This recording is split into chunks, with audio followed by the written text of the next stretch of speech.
শপথ নিয়েই বাইডেনের ৭৮টি নির্বাহী আদেশ বাতিল ট্রাম্পের, প্যারিস জলবায়ু চুক্তি থেকে ইউটার্ন, ক্যাপিটাল হিল দাঙ্গায় জড়িতদের সাধারণ ক্ষমা। সুইজারল্যান্ডে প্রধান উপদেষ্টা ডক্টর ইউনুস, প্রথমবারের মতো ওয়ার্ল্ড ইকোনমিক ফোরামে বাংলাদেশ নিয়ে আলাদা ডায়ালগ। বিএনপি পুনর্গঠনের কাজ চলছে, জানিয়েছেন তারেক রহমান। জনগণের সমর্থন পেলে দেশ পুনর্গঠনের প্রত্যয়। দেখছিলেন ক্রাউন সিমেন্ট সংবাদ শিরোনাম। যুক্তরাষ্ট্রের ৪৭তম প্রেসিডেন্ট হিসেবে শপথ নিয়েই বাইডেন আমলের ৭৮টি নির্বাহী আদেশ বাতিল করেছেন ডোনাল্ড ট্রাম্প। সরে গেছেন প্যারিস জলবায়ু চুক্তি থেকে, মুক্তি দিয়েছেন ক্যাপিটাল হিল দাঙ্গায় জড়িত প্রায় ১,৫০০ সমর্থককে।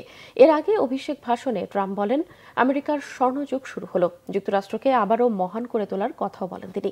ট্রাম্পকে অভিনন্দন জানিয়েছে Bangladesh, Bharat, Canada, Germany, Japan, Ukraine, Russia সহ বিশ্বের বিভিন্ন দেশের নেতারা। শহীদ আরাফাতের ডেস্ক রিপোর্ট। শপথ নিয়ে ইতিহাস গড়লেন ডোনাল্ড ট্রাম্প। যুক্তরাষ্ট্রের ইতিহাসে সবচেয়ে বেশি বয়সী প্রেসিডেন্ট হিসেবে বসলেন ক্ষমতার মসনদে। শপথ নেয়ার পরই জো বাইডেন আমলের ৭৮টি নির্বাহী আদেশ বাতিল করেছেন ট্রাম্প। ফিলিস্তিনের পশ্চিম তীরে অবৈধ দখলদার ইসরায়েলিদের বিরুদ্ধে দেয়া নিষেধাজ্ঞা বাতিল করেছেন। বিশ্ব স্বাস্থ্য সংস্থা ও প্যারিস জলবায়ু চুক্তি থেকে বেরিয়ে আসার ঘোষণা দিয়েছেন তিনি। এমনকি ক্যাপিটল হিল দাঙ্গায় গ্রেপ্তার ১৫০০ জন সমর্থককে কারামুক্তি দিতে সই করেছেন ট্রাম্প। জো বাইডেন আমলের প্রায় ৮০টি নির্বাহী আদেশ বাতিল করছে। সেগুলো ছিল অনেক বেশি উগ্র এবং ধ্বংসাত্মক। যুক্তরাষ্ট্র বাইডেন আমলে ইতিহাসের অন্যতম খারাপ প্রশাসন দেখেছে। সেখান থেকে বেরিয়ে আসবে যুক্তরাষ্ট্র। এর আগে সোমবার ওয়াশিংটন ডিসির ক্যাপিটল ভবনে ডোনাল্ড ট্রাম্পের শপথ পাঠ করান যুক্তরাষ্ট্রের প্রধান বিচারপতি জন রবার্টস। এ সময় বিদায়ী প্রেসিডেন্ট জো বাইডেন, তার স্ত্রী জিল বাইডেন সহ গণ্যমান্য ব্যক্তিরা উপস্থিত ছিলেন। শপথের পর অভিষেক ভাষণে ট্রাম্প বলেন, যুক্তরাষ্ট্রের স্বর্ণযুগ শুরু হলো, আবারও আমেরিকাকে মহান করে তোলা হবে। আপনারা আমেরিকার স্বর্ণযুগের সূচনা দেখতে পাচ্ছেন। আমরা যুক্তরাষ্ট্রের স্বর্ণযুগ ফিরিয়ে আনতে প্রতিশ্রুতিবদ্ধ। খুব শিগগিরই যুক্তরাষ্ট্রবাসী তাদের সেরা সময় পার করবে। ট্রাম্পকে স্বাগত জানিয়েছেন বিশ্ব নেতারা। বাংলাদেশের প্রধান উপদেষ্টা ডক্টর মোহাম্মদ ইউনুস ট্রাম্পকে অভিনন্দন বার্তা পাঠিয়ে বলেছেন, দুই দেশ সহযোগিতার নতুন পথ অন্বেষণে একসাথে কাজ করবে। এছাড়া ভারত, জার্মানি, যুক্তরাজ্য, কানাডা, ইউক্রেন, জাপান, ব্রাজিল সহ প্রভাবশালী দেশের নেতারা ট্রাম্পকে অভিনন্দন জানিয়েছেন। ইউক্রেন যুদ্ধ নিয়ে ট্রাম্প প্রশাসনের সঙ্গে আলোচনায় বসতে আগ্রহ প্রকাশ করেছেন রুশ প্রেসিডেন্ট ভ্লাদিমির পুতিন। দ্বিতীয় মেয়াদে ভিন্ন পরিস্থিতির মুখোমুখি ডোনাল্ড ট্রাম্প। বিশ্লেষকরা মনে করছেন, যুক্তরাষ্ট্রের অর্থনীতি, অভিবাসনের পাশাপাশি বিশ্বের যুদ্ধবিগ্রহ নিয়ে কঠিন চ্যালেঞ্জ মোকাবেলা করতে হবে ট্রাম্প প্রশাসনকে। শহীদ আরাফাত, বাংলাভিশন নিউজ ডেস্ক। উন্নয়ন ও সন্ত্রাস দমন সহ বিভিন্ন ইস্যুতে অন্তর্বর্তী সরকারের প্রতি যুক্তরাষ্ট্রের সমর্থন পুনর্ব্যক্ত করেছেন বাংলাদেশে মার্কিন দূতাবাসের নতুন chargé d'affaires Tracey Ann Jacobson. রাষ্ট্রীয় অতিথি ভবন যমুনায় সৌজন্য সাক্ষাতে প্রধান উপদেষ্টাকে এই আশ্বাস দেন তিনি। ডক্টর ইউনুস এ সময় আশা করেন, ফেব্রুয়ারির মধ্যে জুলাই ঘোষণাপত্রের বিষয়ে রাজনৈতিক দলগুলো ঐকমত্যে পৌঁছতে পারবে।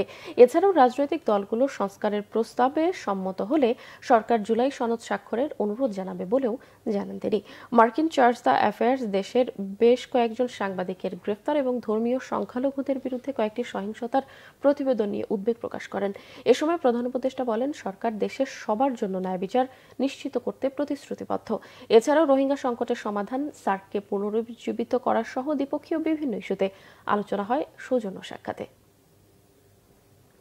ওয়ার্ল্ড ইকোনমিক ফোরামের সম্মেলনে অংশ নিতে সুইজারল্যান্ডে গেছেন প্রধান উপদেষ্টা ডক্টর মোহাম্মদ ইউনুস। রাতে সুইজারল্যান্ডের উদ্দেশ্যে ঢাকা ছাড়েন তিনি। সফরে জার্মানির চ্যান্সেলর, ফিনল্যান্ডের প্রেসিডেন্ট, বেলজিয়ামের রাজা, থাইল্যান্ডের প্রধানমন্ত্রী সহ বেশ কয়েকটি দেশের রাষ্ট্র ও সরকার প্রধানদের সাথে দ্বিপক্ষীয় বৈঠকে অংশ নেবেন প্রধান উপদেষ্টা। এছাড়াও প্রথমবারের মতো ওয়ার্ল্ড ইকোনমিক ফোরামের আয়োজনে আলাদাভাবে বাংলাদেশ বিষয়ক ডায়ালগ হবে।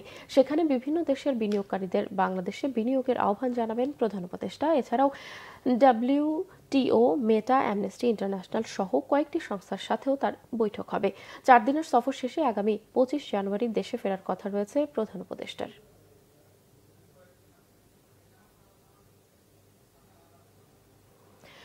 বিএনপির ভারপ্রাপ্ত চেয়ারম্যান তারেক রহমান বলেছেন, রাজনৈতিক ঝড়ের পর এখন দল পুনর্গঠনের কাজ চলছে। জনগণের সমর্থন পেলে দেশকেও পুনর্গঠন করা হবে বলে জানান তিনি। বলেন, স্বৈরাচার মুক্ত বাংলাদেশ দেশপ্রেম নিয়ে 31 দফা বাস্তবায়ন করতে চান। রিপোর্ট করছেন সিকান্দার রহমান। বাংলাদেশ জাতীয়তাবাদী দল বিএনপির সদস্য নবায়ন কার্যক্রমের উদ্বোধন করেছেন বিএনপির ভারপ্রাপ্ত চেয়ারম্যান তারেক রহমান। আমি সকলেই উৎসব মুখর পরিবেশে বিএনপি নেতারা জানান, গত 15-16 বছরে অবর্ণনীয় নির্যাতনের শিকার হয়েছেন বিএনপি নেতাকর্মীরা। তারপরও তারা দেশের স্বার্থে দলকে আঁকড়ে ধরে রেখেছেন। তৃণমূলের নেতাকর্মীদের ত্যাগ ও তাদের ওপর নির্যাতনের কথা শ্রদ্ধার সাথে স্মরণ করেন বিএনপির সিনিয়র নেতারা। আমরা এই কর্মসূচিটাকে যেন জাতীয় কর্মসূচি হিসাবে আওয়ামী লীগের শাসন আমলে যে শ্বেতপত্র সেটার যেমন পাবলিসিটি করব, প্রচার করব, পজিটিভলি 31 দফাটাও আমরা সামনে নিয়ে যাব। একটা রাজনৈতিক দলের দায়িত্ব হলো শুভানুধ্যায়ী যারা তাদেরকে সমর্থক বানানো, যারা সমর্থক তাদেরকে সদস্য বানানো, যারা সদস্য তাদেরকে কর্মী বানানো, যারা কর্মী তাদেরকে নেতা বানানো। এই কাজটা শুরু করতে যাচ্ছেন আপনারা। শুধুমাত্র স্লোগান দিয়ে কিন্তু আমরা এই সামনের বা আরো সামনের যুদ্ধ জয় করতে পারবো না। আরেকটি কথা যেটা আমি আগে বলছি, এখনো বলছি, যে আমাদেরকে রিক্রুটমেন্টটা যদি ভবিষ্যতে যখন আমরা করব, নতুন সদস্য নেব, তখন যেন আমরা ভালো দেখে, ভালো মানুষ দেখে, ভালো মেধাবী লোককে দলের মধ্যে নিয়ে এসে দল শক্তিশালী হবে, সমৃদ্ধ হবে। ভারপ্রাপ্ত চেয়ারম্যান তারেক রহমান বলেন, দেশের ওপর রাজনৈতিক ঝড় বয়ে গেছে। বিগত স্বৈরাচার আমলে দেশের প্রতিটি প্রতিষ্ঠান দলীয়করণ করে ধ্বংস করা হয়েছে। এখন পুনর্গঠনের সময় জানিয়ে তারেক রহমান বলেন, দেশ গঠনে 31 দফা বাস্তবায়ন করা হবে। ঝড়ের পরে আমরা দলকে পুনর্গঠন করছি। আমরা দৃঢ়ভাবে বিশ্বাস করতে চাই আমরা ইনশাল্লাহ জনগণের সমর্থন আমরা পাব। জনগণের সমর্থন পাবার পরে আমাদের দেশকেও পুনর্গঠন করতে হবে। দলকে যদি আমরা সঠিকভাবে পুনর্গঠন করতে না পারি, আমরা দেশকে পুনর্গঠন করতে পারবো না। দেশকে পুনর্গঠন করার জন্য, রাষ্ট্রকে মেরামত করার জন্য আমরা কিন্তু 31 দফা দেশের সামনে, দেশের মানুষের সামনে উপস্থাপন করেছি। আমরা সেটিকে যদি বাস্তবায়ন করতে হয়, অবশ্যই আমাদের দলকে ঐক্যবদ্ধ, দলকে পুনর্গঠিত করতে হবে।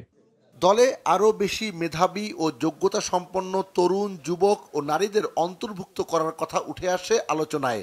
সেক্ষেত্রে তৃণমূল থেকে সাংগঠনিক কাজ আরও জোরদারের কথা বলেন তারা। সিকান্দার রহমান, বাংলাভিশন, ঢাকা। রাজনৈতিক বন্দোবস্ত করতে না পারলে আগামীতেও দেশে স্বৈরাচার তৈরি হতে পারে। তাই সংস্কার না করে নির্বাচন দেওয়ার চেষ্টা হলে ছাত্র জনতা তার রুখে দেবে। সোমবার শহীদ আসাদ দিবস উপলক্ষে জাতীয় নাগরিক কমিটি আয়োজিত গণ অভ্যুত্থান থেকে ফ্যাসিবাদী ব্যবস্থার বিলোপের রাজনীতির রোডম্যাপ শীর্ষক আলোচনা সভায় এসব কথা বলেন জাতীয় নাগরিক কমিটির নেতারা। রাজনৈতিক দলগুলোর হুমকি ধামকির দিকে মনোযোগ না দিয়ে অন্তর্বর্তীকালীন সরকারকে সংস্কারের দিকে মনোযোগ দেওয়ার আহ্বান জানান তারা। বলেন, যারা ছাত্রদের পরিবর্তনের রাজনীতিকে হুমকি মনে করছে তারাই সংস্কার ছাড়া নির্বাচন চাইছে। ফ্যাসিবাদী ব্যবস্থা বিলুপ্ত করতে দেশে একটি নতুন সংবিধান ও গণপরিষদ নির্বাচনের দাবিও জানান তারা।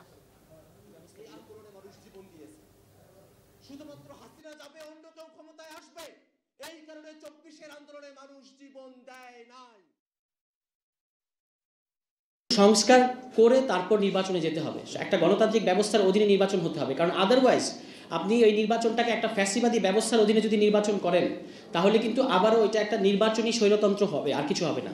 বাংলাদেশের আপামর জনতা গ্রাম পর্যায় পর্যন্ত গিয়ে কথা বলে দেখে আসেন। সকলের কাছে একটি কথা, পুরনো সংবিধান চলবে না, বাংলাদেশের জন্য অবশ্যই একটি নতুন সংবিধান প্রণয়ন করতে হবে। দর্শক, এই ছিল এখনকার মতো। পরের সংবাদ সকাল 11টায়। এছাড়া বাংলাভিশন সংবাদ ও সংবাদ সংশ্লিষ্ট অনুষ্ঠান দেখতে ভিজিট করুন www.bbnews24.com ও facebook.com/banglavishnnews এবং সাবস্ক্রাইব করুন youtube.com/banglavishnnews। এতক্ষণ সঙ্গে থাকায় ধন্যবাদ সবাইকে।